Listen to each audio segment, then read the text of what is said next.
가정인데 우리 가정 가운데 주님의 사랑이 풍성하고 아름답게 임하기를 주님의 이름으로 축복합니다. 5월은 가정의 달입니다. 그런데 사실은 일반적인 달에 설교할 때보다 가정의 달에 가정을 두고 이렇게 설교하는 일이 쉽지 않다는 걸 제가 발견하게 되었습니다.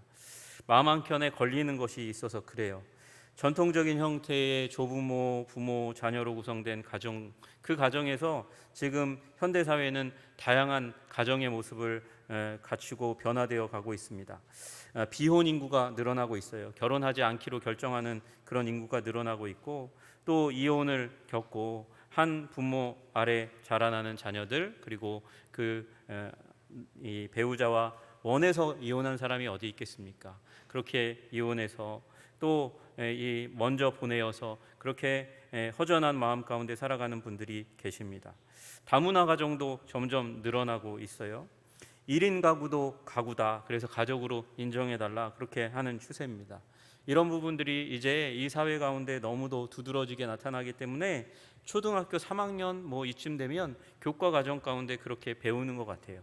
제가 한번 검색을 해봤더니 동영상이 초등학교 3학년 과정 가운데 그렇게 만들어져서 나와 있더라고요.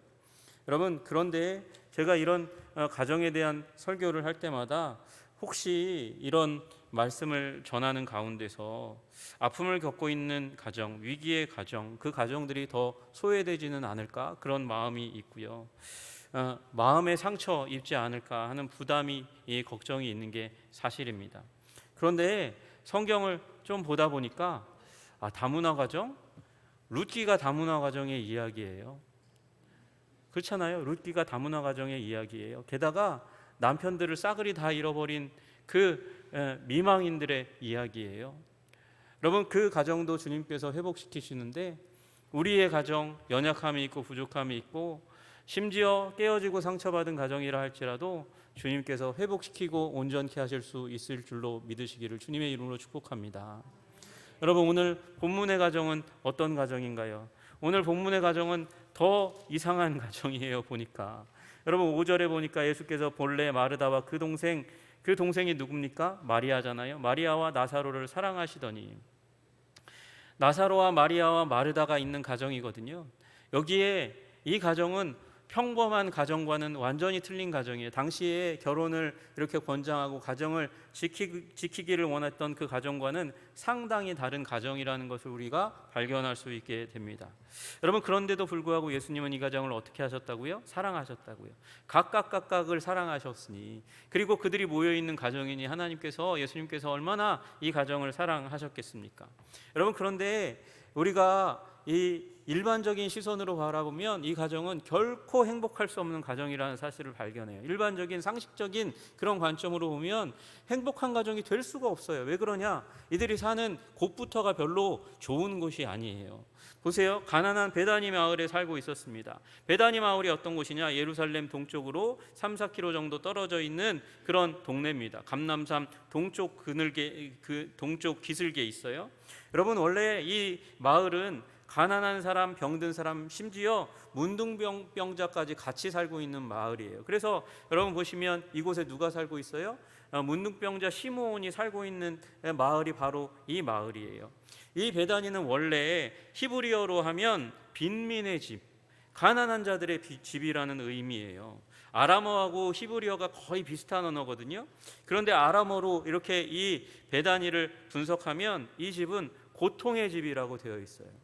여러분, 빈민의 집이고 고통의 집이에요. 이 마을에는 그 유대 사회가 격리하기 원하는 문둥병자가 거주하던 동네예요. 이 동네가 잘 사는 동네겠습니까? 아니요, 절대 잘 사는 사람이 사는 곳이 아니에요. 힘 있는 사람, 부자인 사람은 이 마을에 살 리가 없어요. 어디로 가요? 예루살렘으로 다 이사 가죠. 왜 거기에 일부러 살겠어요? 여러분, 가족 구성도 이상하지 않아요? 마르다와 마리아, 시집을 간 여자인지 갔다 온 여자인지 못 간 여자인지 알 수가 없어요. 성경은 아무 정보도 주지 않아요. 그런데 남편 얘기 없죠? 애들 얘기 없어요. 오빠인 나사로가 어떤 직업을 가지고 있는지, 결혼을 했는지, 부인이 있었는지, 자녀가 있는지 이런 얘기를 전혀 하지 않아요. 일부러 하지 않아요. 아마도 다 셋 다 결혼을 못했나? 아니면 갔다 왔나? 아니면 갔는데 가정이 깨어졌나? 여러분, 이 삼각형 그 어딘가에 있는 가정이니까, 그러니까 이 가정이 행복한 가정이라기보다는 깨어진 가정일 가능성이 훨씬 더 많아요. 그리고 성경에는 무슨 얘기가 많이 나오냐면, 어떤 사람을 얘기할 때 그 부모 얘기를 많이 하잖아요. 부모, 누구의 아들 얘기를 많이 하는데, 이 세 명인데도 불구하고 그 부모에 대해서 한 번도 언급을 하지 않아요. 부모에 대해서도 불분명해요. 여러분, 그러니까 이 가정은 결혼을 못했던지 갔다 왔든지 아니면 잃었든지, 어떠한 경우에서도 이 가정은 일반적으로 볼 때, 평범한 시선으로 볼 때 행복한 가정이라고 얘기할 수 없어요. 안타깝게도 그런 가정이에요. 게다가 이 가정에 병자가 있어요. 한 사람이 이 아픈 질병만 걸려도 그 가정의 모든 사람들이 같이 힘겨워하는 거예요. 여러분, 이 현대 사회도 그렇잖아요. 의료 서비스가 잘 되어 있는 이 시대도 그런데, 이 시대는 어떻겠습니까? 6절에 보니까 나사로가 병들었다 함을 들었다. 예수님이 들으셨어요. 여러분, 나사로가 병들었어요. 심지어 21장에 어떻게 됩니까? 죽습니다. 죽을 병에 걸려요. 여러분, 가족 구성원 가운데 남자가 대외적인 일을 하거든요. 여자는 집안일을 하고, 이 시대 가운데서 대외적인 일을 감당하는, 그래서 남자가 없으면 불행한 가정이라고 일컬어지는 이 사회 가운데서 오빠가 병들어서 죽어가고 있어요. 여러분, 이 가정이 행복할 수 있겠습니까? 그런데 예수님이 말씀하세요. 예수님이 마르다와 그 동생과 나사로를 사랑하시더니, 여러분, 예수님이 사랑하셨어요. 그리고 예수님이 사랑하시니까 이 가정이 회복되어집니다. 회복되어지고 이 가정에 이 지울 수 없는 예수님의 자치, 은혜의 자치가 남아있다는 사실을 여러분이 발견하게 되실 거예요. 여러분, 예수님은 지상생애 가운데서 3번 이상 이 집을 찾아가셨어요. 이 집을 찾아가셔서 그 가정에서 쉬셨고, 그리고 은혜도 베푸셨지만 위로와 격려를 경험하셨습니다. 이 가정, 예수님께서 사랑하신 가정, 이 가정처럼 우리들의 가정도, 여러분 각각의 가정도 주님이 사랑하시는 가정 되시기를 주님의 이름으로 축복합니다. 주님이 기뻐하시고 그 은혜로 채우시고 그 은혜의 자국이 가득한 가정 되시기를 주님의 이름으로 축복합니다. 여러분, 이 가정은 어떤 가정일까요? 보세요. 한 사람 한 사람을 뜯어보세요. 여러분, 마르다를 먼저 보겠습니다. 여러분, 이 가정이 예수님과 인연을 맺게 된 것은 마르다 때문이에요. 마르다 때문에. 여러분, 누가복음 10장 38절에 보니까 이렇게 쓰여져 있습니다. 그들이 예수님과 그 제자들이 길을 갈 때에 예수께서 한 마을에 들어가심에, 베단이죠. 그 마을에 들어가심에 마르다라 이름하는 한 여자가 자기 집으로 영접하더라. 여러분, 이게 이 가정과 예수님과의 관계의 시작이에요. 어떻게 해요? 마르다가 집에 예수님과 그 제자들을 초청했어요. 마르다는 어떤 사람입니까? 영접의 사람입니다. 자기 집에 사람을 영접하고 또 대접하기 좋아하는 대접의 사람입니다. 영접과 환영과 대접의 사람, 이 마르다 때문에 예수님이 이 집안에 들어오기 시작했어요. 들어오니까 예수님이 함께 둘러앉아서 담소를 나누고 얘기를 하고 말씀도 나누십니다. 여러분, 그 가운데 누구는 여동생 마르다는 발치에 앉아, 예수님 발치에 앉아서 예수님 말씀을 들어요. 여러분, 이게 여러분은 마르다를 굉장히 좋게 볼지 모르겠지만, 제가 마르다 입장이라면 저는 마르다 보고 되게 마음이 아팠을 것 같아요. 어떻게 저렇게 이기적이지? 나는 지금 이 집에 들어온 예수님과 제자들, 최소한 예수님과 제자들만 해도 13명이잖아요. 그러니까 더 많은 사람이 왔을 거잖아요.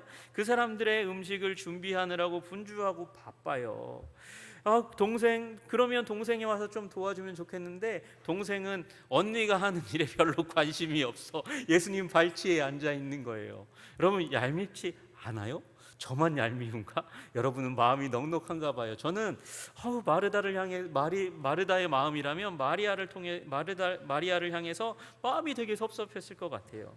그러니까 와서 예수님께 얘기하죠. 주여, 내 동생이 나 혼자 일하게 두는 것을 생각하지 아니하시나이까. 여러분, 왜 주님은 마리아가 나의 일하는 것을 돕지 않는데도 그대로 두세요, 이렇게 얘기하는 거거든요. 여러분, 그런데 예수님이 어떻게 말씀하세요? 마리아를 두둔하고 마르다를 꾸짖듯이 말씀하세요. 마리아는 이 좋은 편을 택하였으니 빼앗기지 않을 거야. 너는 왜 이렇게 분주하니? 너는 왜 이렇게 염려하고 근심하니? 이렇게 얘기하시는 거예요. 여러분, 이 말이 여러분 혹시 경청하는 게, 예수님 말씀 듣는 게, 예배 드리는 게 봉사하는 것보다 훨씬 더 중요한 일이야, 그렇게 말씀하는 걸로 들으면 잘못 듣는 거라고 저는 생각해요. 여러분, 만약에 마르다가 주방기구를 다 집어던지고 마리아처럼 그렇게 와서 예수님 발치에 딱 앉았더라면, 여러분, 예수님은 말씀 다 전한 다음에 예수님 말씀은 끊이지 않고 계속해서 이어졌을 거니까 여러분, 예수님과 제자들이 배를 쫄쫄쫄쫄 굶었을 거예요. 여러분, 만약에 그렇게 해석하면 예배가 중요하니까 봉사는 뒷전이야, 그거보다 예배가 더 중요해, 그렇게 얘기한 모든 사람들이 다 예배 자리 가운데 오면 우리 교회에서는 식사 없애야죠. 식사를 폐해야 됩니다. 식사 얼마나 재정도 노력도 많이 듭니까? 그거 없애야죠. 그런데 사실 우리는, 여러분과 저는 먹는 것 없이 못 사는 사람들이잖아요. 예. 저만 그런가요? 심지어 저만 그런지 모르겠어요. 먹는 것을 탐하는 사람들이잖아요. 얼마나 섭섭했겠어요. 들어와서 앉아서 쉬고는 있는데 음식이 안 나와.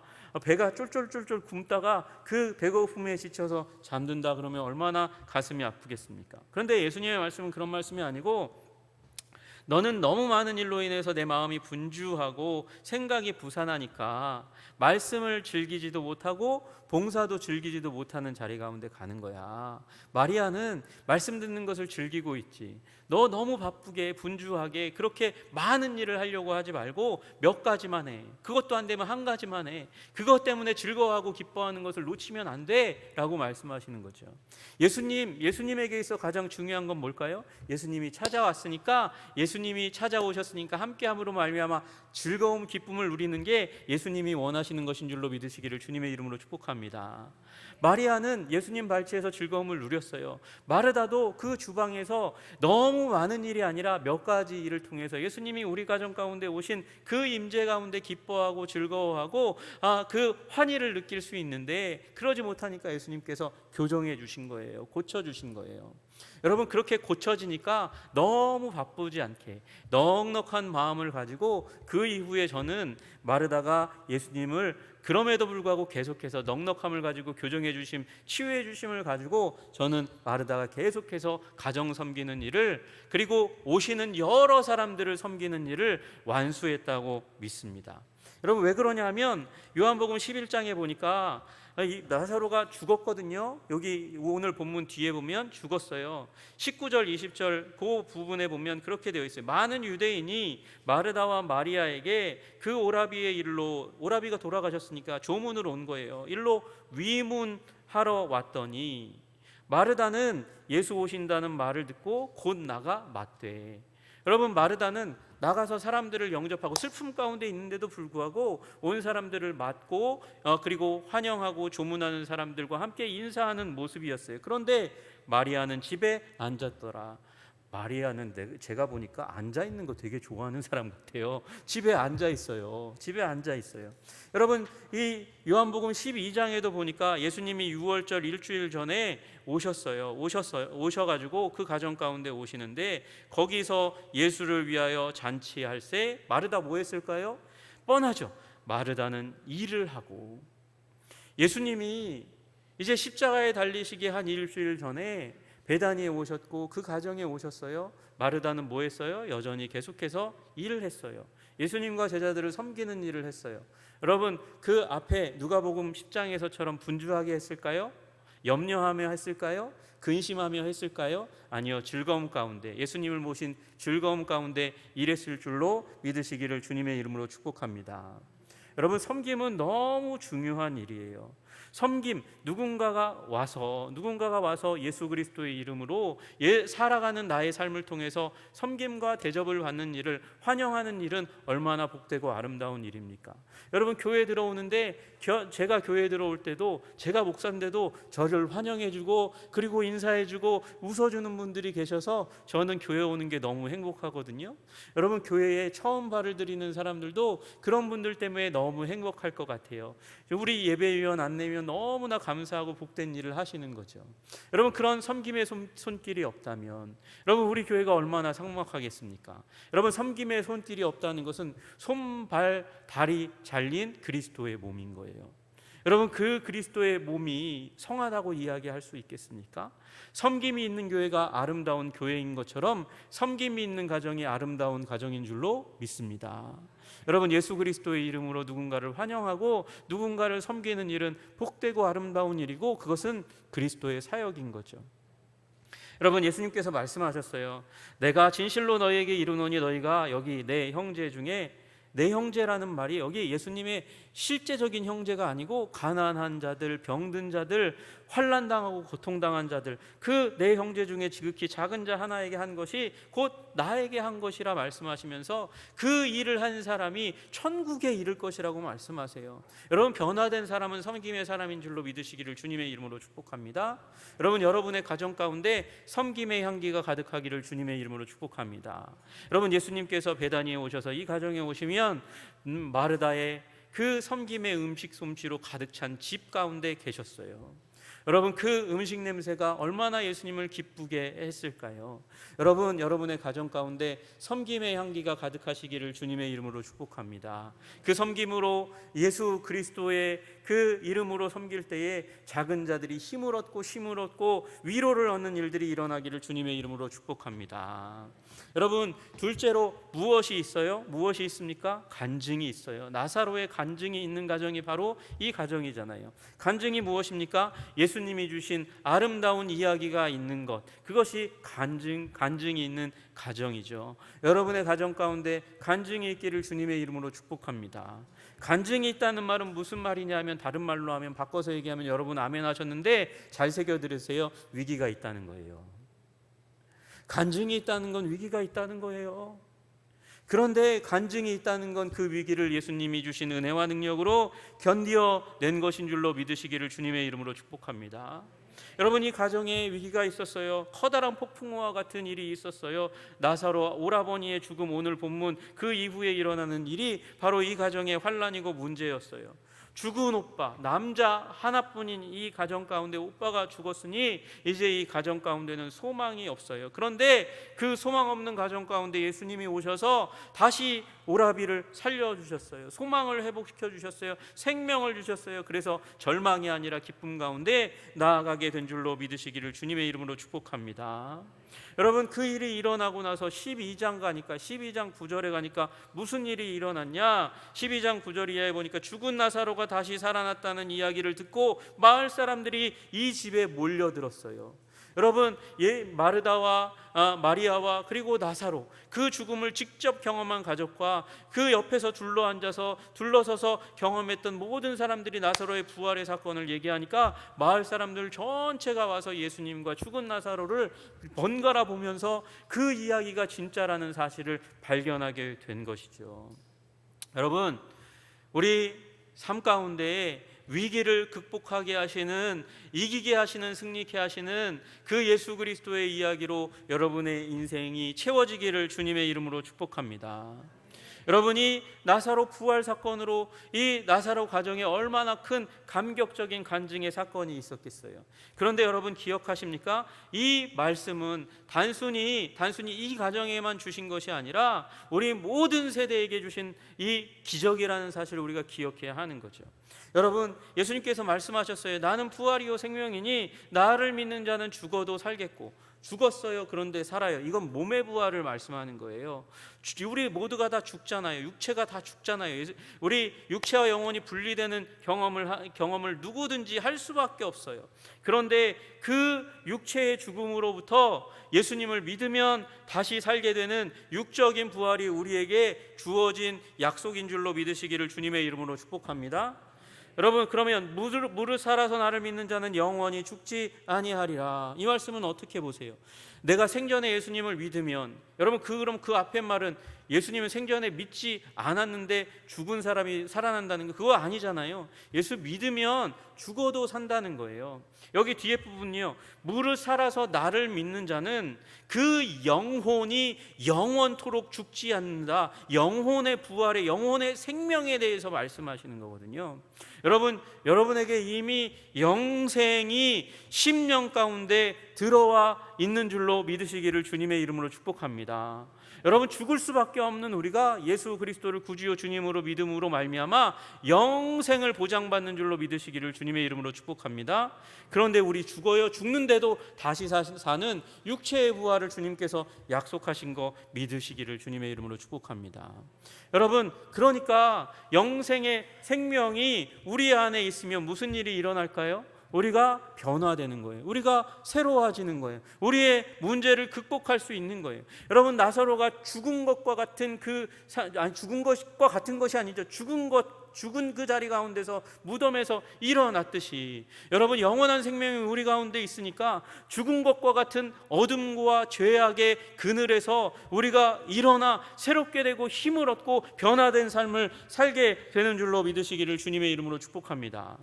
여러분, 그러면 우리 가정 가운데 무슨 얘기가 나와야 되냐면, 여러분, 예수님의 생명 때문에 내 남편이 변화됐어요, 내가 변화되고 있어요, 내 자녀들이 변화되고 있습니다 라고 얘기하는 변화의 고백들이 나타나야 하는 것이죠. 여러분, 이 생명의 능력이 우리 가정 가운데 나타나 우리 각각 가정의 구성원이 예수님을 만나고 변화되는 생명의 역사가 일어나기를 주님의 이름으로 축복합니다. 그 간증들이 너무 분명해서 부인하지 않게 되는, 결코 부인할 수 없는 그 자리 가운데 들어가시기를 주님의 이름으로 축복합니다. 아직 예수님 만나지 못한 나의 배우자, 예수님 만나지 못한 혹시 부모님, 혹시 자녀들이 있다면, 주님, 우리가 기도하오니 위기의 삶이 우리들 가운데 언제든지 닥칠 수 있는데, 그것이 기회가 되어 예수님을 구주요 주님으로 믿고 영원한 생명 가운데 변화되는 자들이 되게 하여 주시옵소서. 여러분, 이 가정 생명의 막장 죽음을 맞이했어요. 무덤 앞에서 모든 소망을 접는 절망의 가정이었어요. 그런데 그 썩는 육체 가운데서 다시 살려주시니까 그 입의 찬송을 막을 수 없어요. 그 입의 간증을 막을 수 없어요. 그 입의 웃음과 울음을 막을 수가 없어요. 예수 그리스도의 이야기가 점점 흘러가는 거예요. 여러분, 그러니 우리의 가정 가운데 이 일이 일어나기를 주님의 이름으로 축복합니다. 여러분에게 간증이 우리의 입을 채우고, 여러분, 감격의 눈물이 흘러내리고 기쁨의 웃음과 그리고 이 환희가, 찬송이 가득 차는 가정 되시기를 주님의 이름으로 축복합니다. 여러분, 또 하나 이 가정에는 무엇이 있습니까? 헌신의 향기가 있습니다. 여러분, 여기 11장에 부활을 경험했어요. 누가복음 10장에 언니의 변화를 경험했어요. 그리고 마리아가 12장에 가니까 12장에 순전한 나드 한 근을 가져다가 예수님의 발에 붓는 사건이 일어나게 됩니다. 여러분, 이 예수님께 향유를 붓는 이 사건은 성경을 읽어보면 한 3번 정도 일어난 사건이라는 것을 알게 됩니다. 누가복음 7장에 한 죄인인 여인이 예수님 가까이 가서 그래서 향유를 붓는 일이 일어납니다. 이게 그 누가복음을 보면 예수님 사역의 초기 가운데 일어난 일이에요. 그리고 두 번의 사건은 지금 오늘 이 요한복음 12장에 나타나는 예수님이 돌아가시는 그 유월절에 6일 전에 일어난 일이라고 요한복음이 기록하고 있고요. 그리고 또 하나의 사건은 마태복음 26장과 마가복음 14장에 나오는 유월절 이틀 전에 일어난 일이라고 날짜를 아예 명시하고 있으니까, 여러분, 성경이 틀린 게 아니라면 3번에 걸쳐서 일어난 일인 거죠. 그 가운데 한 사건이 마리아가 예수님께 드린 사건이에요. 여러분, 마리아가 와서 예수님의 발에 이 향유 옥합을 붓고 그리고 여인의 머리털, 그 소중한 머리털이 왜 중요하냐면 머리털의 모양을 가지고 그 여인을 판단할 수가 있어요. 여러분, 머리털이 이렇게 정갈하지 않고 부스스하면 어디 정신머리가 어디 있어서, 요새도 그러잖아요. 여러분, 그런데 그 고대 시대에 자기를 여인을 표현할 수 있는 게 옷하고 머리밖에 없는데 그 소중한 머리를 풀어 헤치고 예수님의 먼지가 가득한 그 발을 향유로 붓고 그 발을, 먼지 있는 발을 머리털로 닦아내었어요. 여러분, 이 여인에게 자기의 자존심, 머리털이 중요하지 않은 거예요. 여러분, 가난한 가정이라고 말씀드렸잖아요. 거기에 1년치 연봉에 해당하는 향유 옥합을 그렇게 보존하고 있어요. 마리아는 절약 정신이 아주 뛰어난 여인인 것 같아요. 그렇게 쌓아서 자기 혹시 결혼할지 모르는 그날을 대비해서 그렇게 결혼 예물을 준비하듯이 그렇게 준비해서 예수님께 그렇게 가지고 있었는데 예수님께 다 쏟아버리는 거예요. 여러분, 그 마음 가운데 이기심이 있나요? 이기심 없는 헌신이 보이는 거죠. 여러분, 저는 어디서 또 이기심을 발견하냐면, 여러분, 그 누가복음 10장에서 언니는 부엌 일을 하는데 동생은 그 예수님 발치에 앉아가지고 예수님께 집중하고 아무 관심, 언니가 뭘 하는지에 대해서 아무 관심 없는 거, 좀 이기적이지 않아요? 이기적인 그 모습 가운데 있는데 예수님께서 오셔서 언니를 만지시고 오빠를 살리시면서 이 이기적인 마리아의 마음이 이타적인 예수님을 사랑하는 마음, 그리고 예수님의 백성 가정을 사랑하는 마음으로 변화되었다고 믿습니다.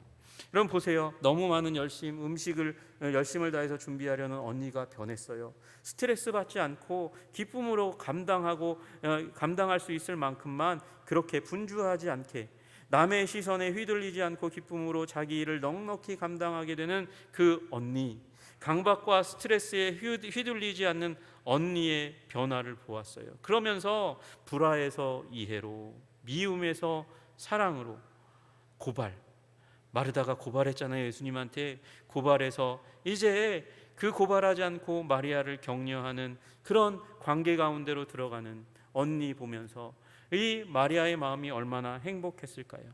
오라버니 절망이었죠. 죽음은 절망입니다. 그런데 예수님이 오시니까 절망이 희망으로 변화되는 거예요. 모라비가 세상의 전부였는데 그 죽음을 만나면서 예수님이 주시는 내세가 천국이 전부가 되어 버렸어요. 오라버니 뒤에선 더 큰 태산과 같은 그리스도를 만나게 되니까, 여러분, 마리아가 비로소 자기 인생 꽁꽁 자기만을 위해서 그렇게 살아가던 이기심을 내어 던지고 예수님 앞에 자기 인생의 가장 소중한 것, 그 나드 한 근의 옥합을 다 쏟아부어 예수님께 드린 줄로 믿으시기를 주님의 이름으로 축복합니다. 여러분, 섬길 때에 그런 일이 좀 있잖아요. 섬기고 나서 그 나중에 그 섬김이 자랑이 되고 교만이 되고 인정받으려 하고 왜 인정해주지 않냐고 불만의 목소리를 높이는 일이 종종 우리 교회에도, 교회 밖에도 발견되어집니다. 그런데 마리아는 이렇게 예수님께 철저하게 자기가 가진 가장 소중한 것을 다 드렸음에도 불구하고 그 이후에 마르다는 여러분 그 삶 가운데 아름다운 이야기만 했지 그 문제 있다는 얘기가 전혀 들리지 않아요. 여러분, 마리아는 처음부터 저는 이기심이 없었던 사람이라고 생각하지 않아요. 여러분, 처음에는 이기적이고 자기중심적이었던 이 마리아가 예수님과 만난 언니와 오빠를 만나며 그의 삶 가운데 이기적인 자기중심성을 내려놓고 다 드릴 수 있는 여인으로, 완전한 헌신의 여인으로 변화된 줄로 믿으시기를 주님의 이름으로 축복합니다. 여러분, 그러니 여러분 이 가정이 어떻게 되었겠습니까? 한동안 끊이지 않는 향기로 가득 찬 가정, 그 집을 만날 수 있지 않겠어요? 한번 택배 기사가 와가지고 저희 그 사택 1층에 그 방향제, 요 방에다 두는 방향제를 깨트렸어요. 그래서 반품을 했거든요. 근데 깨져 있으니까 그게 철철철 흘러가지고 돌에 이렇게 스며들어가지고 며칠을 가는지 몰라요. 나드 한 근, 1년 연봉에 해당하는 그 귀한 향유를 갖다가 깨뜨려 놓았으니 그 집에 향기가 당분간은 굉장히 오랜 시간 동안 끊이지 않았을 줄로 믿으시기를 주님의 이름으로 축복합니다. 여러분, 마리아 그리고 머리를 감았겠죠? 머리를 감았어도 그 향유가 그의 머리털 가운데 남아 있어서 여러분, 마리아는 향기 나는 여인이 되었을 거예요. 여러분, 그래서 여러분, 헌신은 향기가 있는 거예요. 교회를 아름답게 하고 가정을 아름답게 하고 그 사람의 인격을 아름답게 하는 향기가 남는 줄로 믿으시기를 주님의 이름으로 축복합니다. 여러분, 그러니 우리 가정 온전하지 못하다 할지라도, 연약함과 부족함이 있다 할지라도, 여러분, 우리 주님은 어떤 주님이십니까? 어둠 가운데 빛을 창조하시는 주님. 길이 없어 보여요. 우리 가정에 회복될 길이 보이지 않아요. 그런데 길 없는 그곳에 길을 만드시는 우리 주님 소망하시면서 여러분, 기도하시면 주님이 이 사랑하시는 가정 가운데 은혜를 베푸신 것처럼 우리 가정 가운데 은혜를 베푸실 줄로 믿으시기를 주님의 이름으로 축복합니다.